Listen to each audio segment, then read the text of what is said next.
Namaskar ছাত্ৰ-ছাত্ৰীসকল, welcome to our channel e-Shiksha Assam. For more videos, please like, share and subscribe. নমস্কাৰ ছাত্ৰ-ছাত্ৰীসকল, আজি আমি কি পঢ়িম? লৱণ আৰু লৱণৰ শ্ৰেণী বিষয়ে, salts and their family. গতিকে প্ৰথমে লৱণ মানে কি? লৱণ হৈছে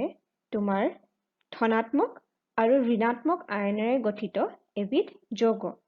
Salts are ionic compounds composed of positive and negative charged ions. আৰু ই কি হয়? বৈদ্যুতিকভাৱে নিৰপেক্ষ, মানে electrically neutral. কিয়নো ইয়াৰ total যিটো charge হয়, মুঠ আধান বুলি যদি কওঁ, তাৰ কি হয়? শূন্য হয়. তোমাৰ যিমান positive আৰু negative, ধনাত্মক আৰু ঋণাত্মক আয়ন যিমান আছে, তাৰ মুঠ আধান যদি আমি চাওঁ, তাৰ কি হয়? শূন্য হয়. গতিকে অকল সোডিয়াম ক্লোৰাইডে লৱণ নহয়, আৰু বহুতো লৱণ আছে, যেনে তোমাৰ পটাছিয়াম ডাইক্ৰোমেট, তাৰ ৰং কি হয়? অৰেঞ্জ টাইপৰ হয়. সোডিয়াম ক্ৰোমেট ই য়েল্লো নিচিনা হয়. কপাৰ সালফেট ই নীলা হয়, আৰু পটাছিয়াম পাৰমাংগনেট ই কি হয়? অলপ পাৰ্পল টাইপ হয় ইয়াৰ ৰং. গতিকে বিভিন্ন লৱণৰ বিভিন্ন কালাৰ থাকে, বিভিন্ন সিহঁতৰ শেপ থাকে, কিছুমান অলপ পাউডাৰ টাইপ থাকিব পাৰে, কিছুমান ক্ৰিষ্টেল টাইপ থাকিব পাৰে. ঠিক আছে? গতিকে লৱণৰ যিটো সংজ্ঞা কৈছিলো মই, কি কৈছিলো? যে ধনাত্মক আৰু ঋণাত্মক আয়নেৰে গঠিত যিবিলাক যৌগ হয়, সেইবিলাকক আমি লৱণ বুলি কওঁ. পজিটিভ আৰু নেগেটিভ চাৰ্জ আয়নছ যদি থাকে কম্পাউণ্ডছ বিলাকত, তেতিয়া আমি সেইবিলাকক লৱণ বুলি ক'ব পাৰিম. কিন্তু এই দুটা কম্পাউণ্ড এক্সাম্পল মই দিছো, এচিড হয় এইকেইটা, চিনি পাইছেনে? হাইড্ৰক্লৰিক এচিড আৰু ছালফিউৰিক এচিড. হাইড্ৰক্লৰিক এচিডত কি আছে? H পজিটিভ আৰু Cl নেগেটিভ আয়ন, ধনাত্মক আৰু ঋণাত্মক আয়ন আছে. ইয়াতো কি আছে? তোমাৰ H পজিটিভ আৰু SO4 2 নেগেটিভ আয়ন আছে. গতিকে আমি এইকেইটাকক লৱণ বুলি ক'ম নেকি? নকওঁ, এইবিলাকক লৱণ বুলি নকওঁ. ঠিক তেনেকে সোডিয়াম হাইড্ৰক্সাইড ই কি হয়? এটা ক্ষাৰক বুলি আমি জানো, হয়নে? ইয়াত কি আছে? সোডিয়াম পজিটিভ আৰু OH হাইড্ৰক্সাইড আয়ন আছে, হয়নে? কিন্তু ইয়াত ধনাত্মক আয়ন আৰু ঋণাত্মক আয়ন আছে যদিও ইয়াক আমি লৱণ বুলি নকওঁ. গতিকে লৱণ আমি কেনেকৈ বিচাৰ কৰিম? তাৰ কাৰণে তোমালোকক মই এটা একদম সাধাৰণ বস্তু এটা শিকাম, যিটো তোমালোকৰ কামত আহিব, যদিও তোমালোকৰ কিতাপত নাহে, কিন্তু তোমালোকে লৱণ বিচাৰ কৰিবলৈ পাৰিবা.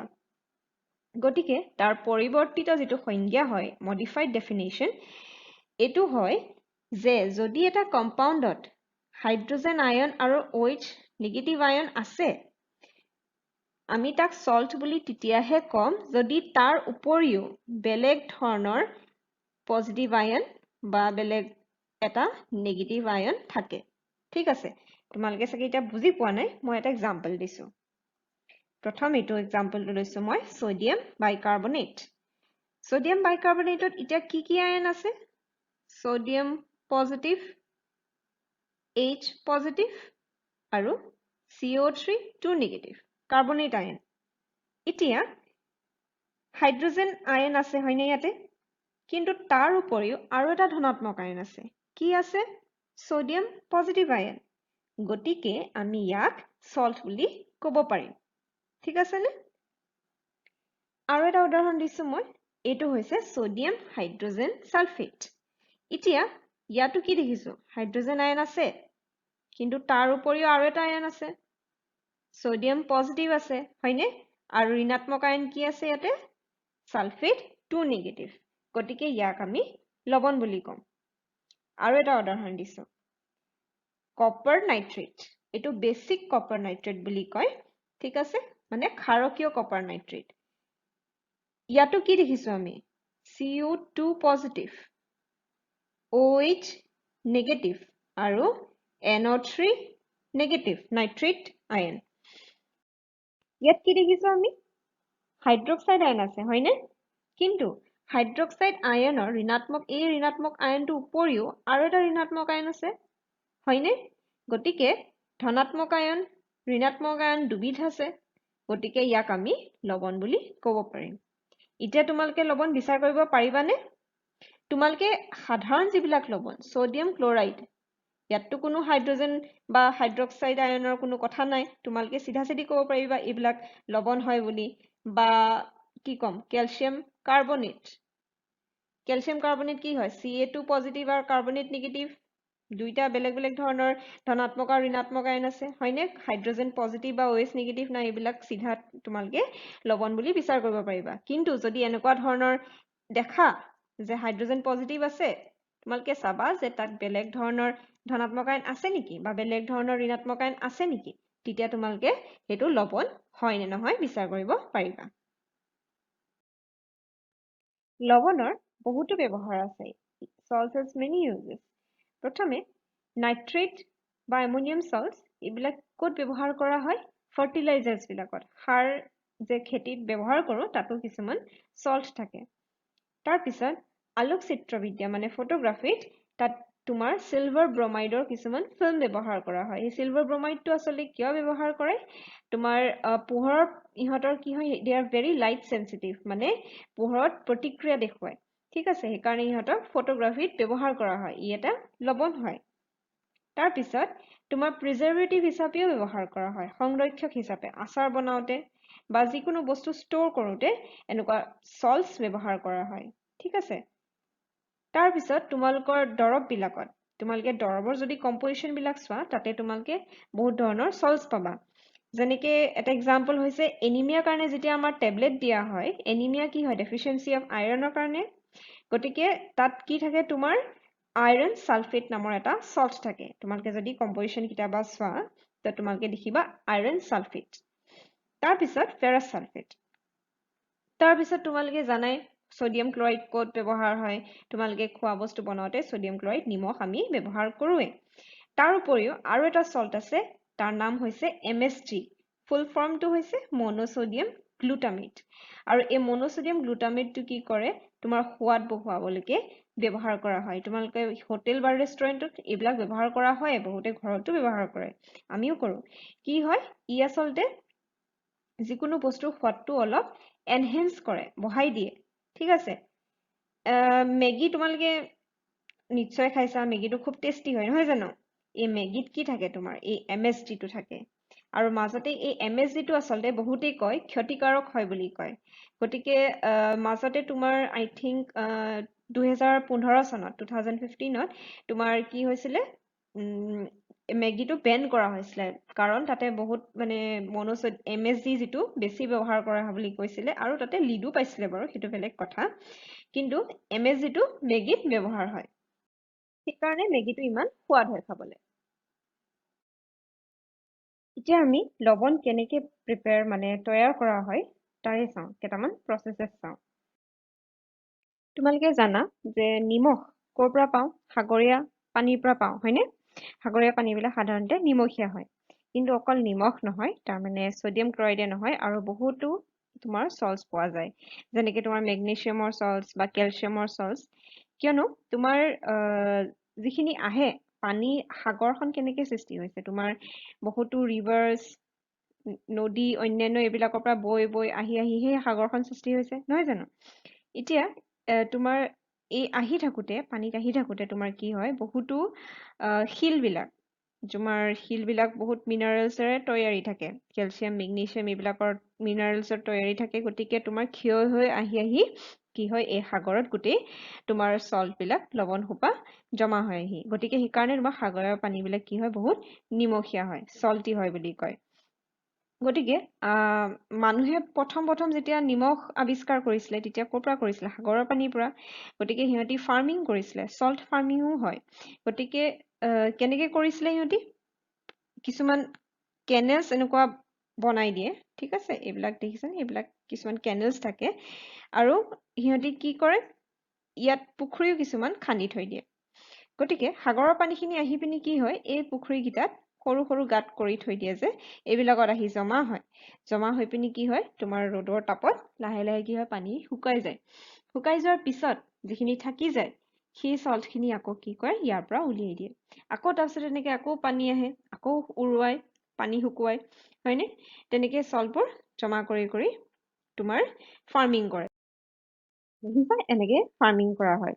গতিকে এইটো একদম তোমাৰ যেতিয়া কোনো ইণ্ডাষ্ট্ৰিয়েল প্ৰচেছ নাছিলে কেমিষ্ট্ৰি যেতিয়া মানুহে তেতিয়ালৈকে বৰ এটা ভালকে নাজানিছিলে তেতিয়া কি কৰিছিলে মানুহে এনেকি তোমাৰ বিভিন্ন লৱণ বিলাক কি কৰিছিলে উদ্ধাৰ কৰিছিলে আমি অলৰেডি এই চেপ্টাৰটোত আমি যেতিয়া পঢ়িছিলো তেতিয়া আমি সল্টৰ বিষয়ে কেনেকৈ সৃষ্টি হৈছিলে সল্ট আমি বহুত কেইবাটাও ৰিয়েকশ্যন পাইছিলো গতিকে মই তোমাক কেইটামান সোঁৱৰাই দিওঁ ইয়াতে কেনেধৰণৰ একদম প্ৰথম ৰিয়েকশ্যনটো হৈছে যিটো প্ৰশমন বিক্ৰিয়া নিউট্ৰেলাইজেশ্যন ৰিয়েকশ্যন মনত আছেনে তোমালোকৰ বেছ আৰু এচিড ছডিয়াম হাইড্ৰক্সাইড আৰু এচিড লগ লাগি কি দিছিলে আমাক ছডিয়াম ক্লৰাইড দিছিলে হয়নে সি এটা কি হয় সল্ট হয় তেনেকে ধাতু আৰু এচিড মিলিও আমাক কি দিছিলে সল্ট দিছিলে জিংক সালফেট এইটো এটা সল্ট হয় তাৰপিছত মেটেল কাৰ্বনেটছ বিলাক ধাতৱীয় যিবিলাক কাৰ্বনেট আছিলে এচিডৰ লগত যেতিয়া বিক্ৰিয়া কৰে তেতিয়া আমাক কি দিয়ে লৱণ সৃষ্টি হয় যেনেকে ইয়াত দেখিছা ছডিয়াম কাৰ্বনেট আৰু হাইড্ৰক্লৰিক এচিডৰ লগত মিলি কি দিছে ছডিয়াম ক্লৰাইড তেনেকে ধাতৱীয় হাইড্ৰজেন কাৰ্বনেট মেটেল হাইড্ৰজেন কাৰ্বনেটছ বিলাকে এচিডৰ সৈতে বিক্ৰিয়া কৰিও কি দিয়ে লৱণ দিয়ে sodium bicarbonate plus hydrochloric acid কি পাইছো আমি ছডিয়াম ক্লৰাইড তাৰপিছত ধাতৱীয় অক্সাইড যিবিলাক সেইবিলাকো কি হয় এচিডৰ লগত ৰিয়েক্ট কৰি কিছুমান লৱণ সৃষ্টি কৰে যেনে copper oxide plus hydrochloric acid কি পাওঁ আমি কপাৰ ক্লৰাইড আৰু ৱাটাৰ তাৰপিছত নন মেটেলিক যিবিলাক অক্সাইডছ অধাতৱীয় যিবিলাক অক্সাইড আছে সেইবিলাকে কি কৰে ক্ষাৰকৰ লগত দেই এচিড নহয় ক্ষাৰকৰ লগত বিক্ৰিয়া কৰি ৰিয়েক্ট কৰি কি দিয়ে আমাক সল্ট দিয়ে যেনে কাৰ্বন ডাই অক্সাইড ই এটা অধাতৱীয় অক্সাইড হয় লাইম ৱাটাৰৰ লগত যেতিয়া ৰিয়েক্ট কৰিছিলে বিক্ৰিয়া কৰিছিলে তেতিয়া কি দিছিলে আমাক কেলছিয়াম কাৰ্বনেট ই এটা কি হয় সল্ট হয় গতিকে এয়া আছিলে তোমাৰ বিভিন্ন ধৰণৰ কিছুমান প্ৰচেছ যিবিলাক ৰিয়েকশ্যন আমি ৰাসায়ন পৰীক্ষাগাৰত ইন দ্য লেবৰেটৰিজ এইবিলাকত কি হয় ব্যৱহাৰ কৰা হয় আৰু এনেকৈ সল্ট কি হয় তৈয়াৰ কৰা হয় গতিকে এইখিনি আছিলে তোমাৰ সল্ট প্ৰিপাৰেশ্যন এতিয়া আমি আহো সল্টৰ ক্লাছিফিকেশ্যন লৱণৰ শ্ৰেণী গতিকে লৱণৰ শ্ৰেণী জানিবলৈ হ'লে আমি প্ৰথমতে এটা এক্টিভিটি কৰোঁ তোমালোকৰ এই কাৰ্যকলাপটো কিতাপত আছে 2.13 গতিকে তাত তোমাৰ তিনিটামান কুৱেশ্যন সোধা হৈছে প্ৰথমতে তোমালোকৰ তাত নাম দি দিয়া হৈছে লৱণবিলাকৰ আৰু তাৰ আমি সংকেত লিখিব লাগে ফৰ্মুলা লিখিব লাগে আৰু এই লৱণবিলাক কোনটো এচিড আৰু কোনটো বেছৰ পৰা আমি পাইছোঁ সেইবিলাক আমি বিচাৰি উলিয়াব লাগিব আৰু তাৰ শ্ৰেণী লিখিব লাগে গতিকে মই আৰম্ভ কৰোঁ এক্টিভিটিটো কৰাৰ আগতে আমি দুটা কথা জানি ল'ব লাগিব প্ৰথমটো হৈছে শ্ৰেণী কেনেকৈ ভাগ কৰিম গতিকে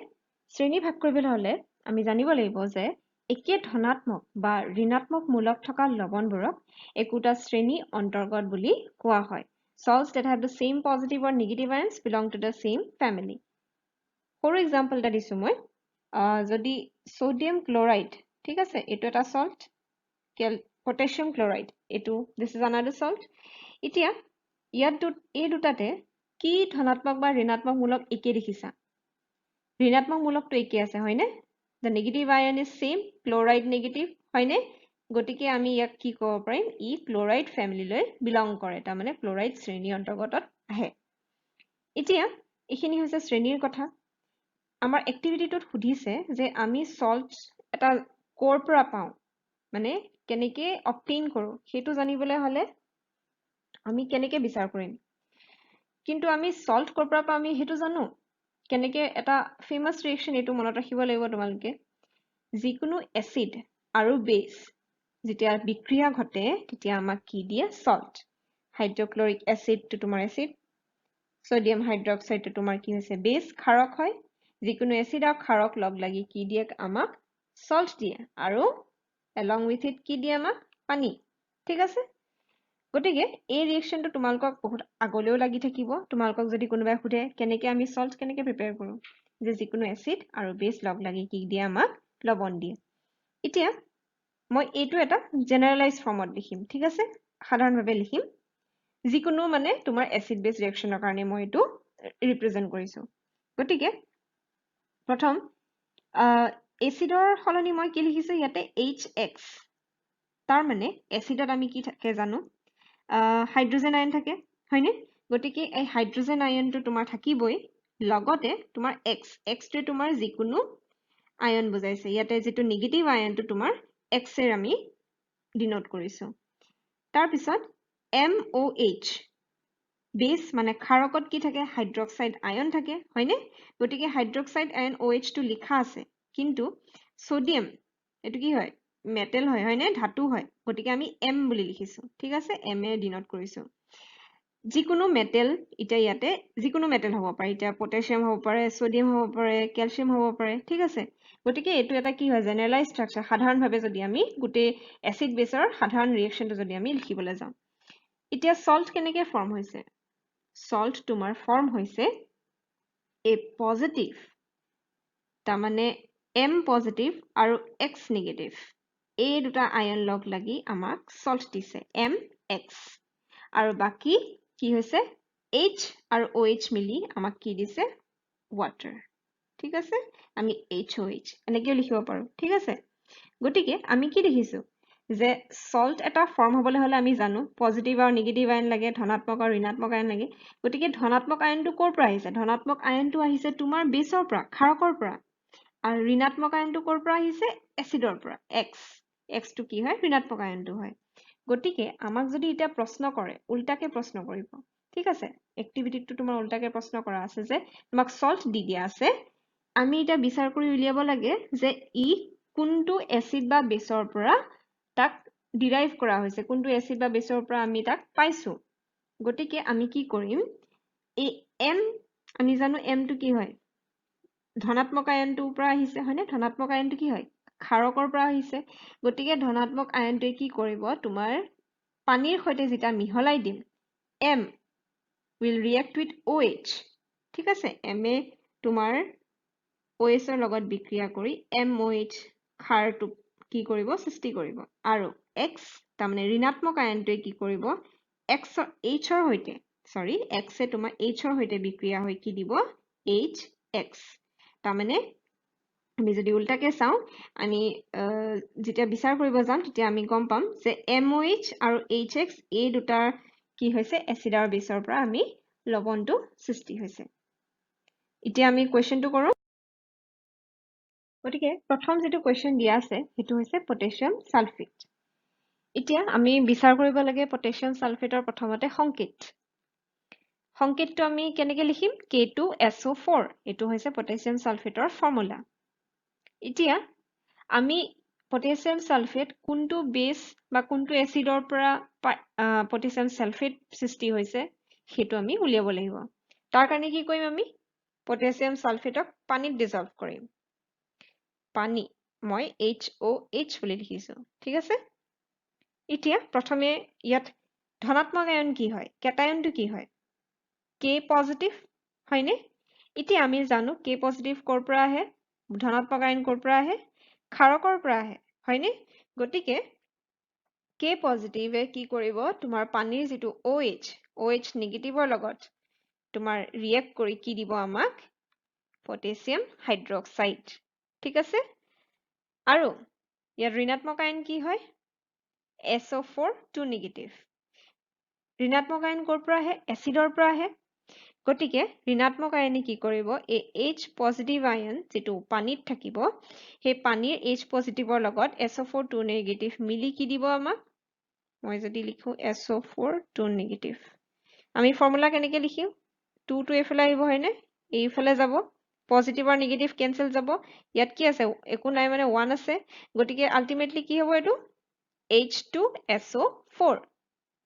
বুজি পাইছানে এটো সালফ্যুৰিক এসিড গতিকে তাৰ মানে কি that is potassium hydroxide আৰু সালফ্যুৰিক এসিড যেতিয়া বিক্ৰিয়া হয় তেতিয়া আমাক কি দিয়ে পটাছিয়াম সালফেট দিয়ে ঠিক আছে আমি এতিয়া জাস্ট কি কৰিছো উল্টাকে গৈছো উল্টাকে আমি এসিড আৰু তাৰ বেসটো উলিয়াইছো মই আৰু এটা এক্সাম্পল কৰি দিম ক্যালসিয়াম সালফেটৰ সংকেত কেনেকৈ লিখিম CaSO4 তাৰ ফৰ্মুলা হৈছে CaSO4 এতিয়া ইয়াকো মই আকৌ ঠিক আগৰ দৰে কি কৰিম পানীৰ সৈতে ডিজলভ কৰি দিম ঠিক আছে এতিয়া ইয়াৰ কেটায়ন কি হয় ধনাত্মক আয়নটো কি হয় Ca2 পজিটিভ এতিয়া এই Ca2 পজিটিভে কি কৰিব কেটায়নে কি কৰে ক'ৰ পৰা আহে বেছৰ পৰা আহে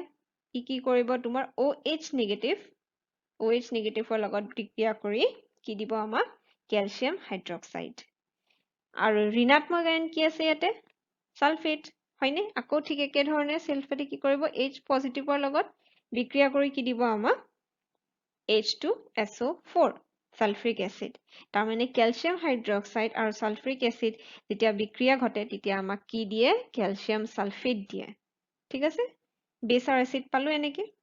আৰু এটা এক্সাম্পল কৰি দিছো মই কিবাৰে লাষ্টৰটো এমোনিয়াম ক্লোৰাইডৰ ফৰ্মুলা কেনেকৈ লিখিম আমি NH4Cl এতিয়া ইয়াত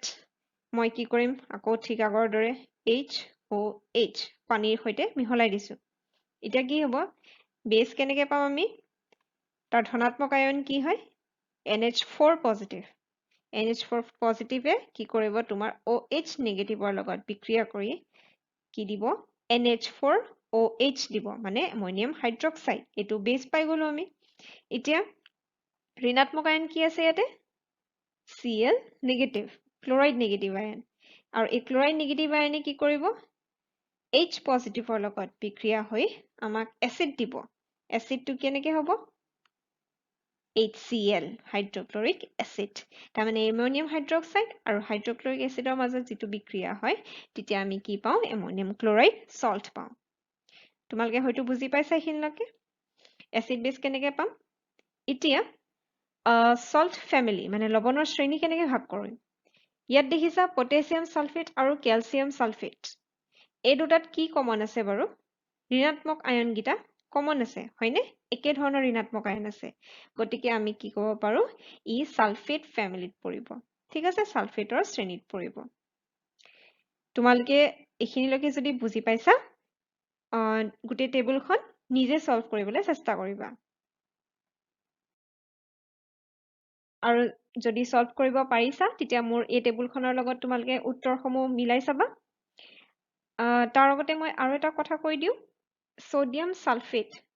সালফেটত মই দুটা শ্ৰেণী লিখিছো এটা সালফেট শ্ৰেণীটো আছেই বাৰু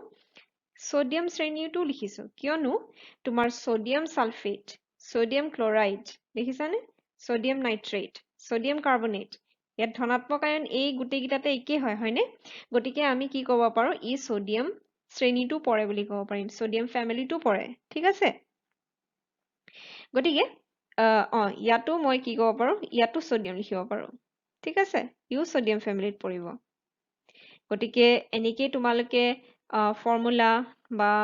সল্ট কোনটো এসিড বা বেছৰ পৰা আহিছে এনেকৈ বিচাৰ কৰি ল'ব লাগিব আৰু তাৰ শ্ৰেণীসমূহ মই আশা কৰিছো তোমালোকে এইখিনিলৈকে বুজি পাইছা একেবাৰে শেষত মই তোমালোকক এটা প্ৰশ্ন সুধিম the salt conduct electricity মানে লৱণে তোমাৰ বিদ্যুৎ পৰিবহন কৰিব পাৰিব নেকি উত্তৰটো মোক ভাবি পিনি কমেন্ট বক্সত জনাবা আৰু মই আশা কৰিছো তোমালোকে বুজি পাইছা আৰু যদি বুজি পোৱা নাই মোক কমেন্ট বক্সত হেতু জনাবা মই আগলৈ চেষ্টা কৰিম হেতু বুজাই দিবলৈ আৰু এই কোৱেশ্চনৰ আনসাৰটো মই তোমাৰ অহা ক্লাছটোত কৈ দিম আজিলৈ ইমানতে সামৰণি মাৰিছো ধন্যবাদ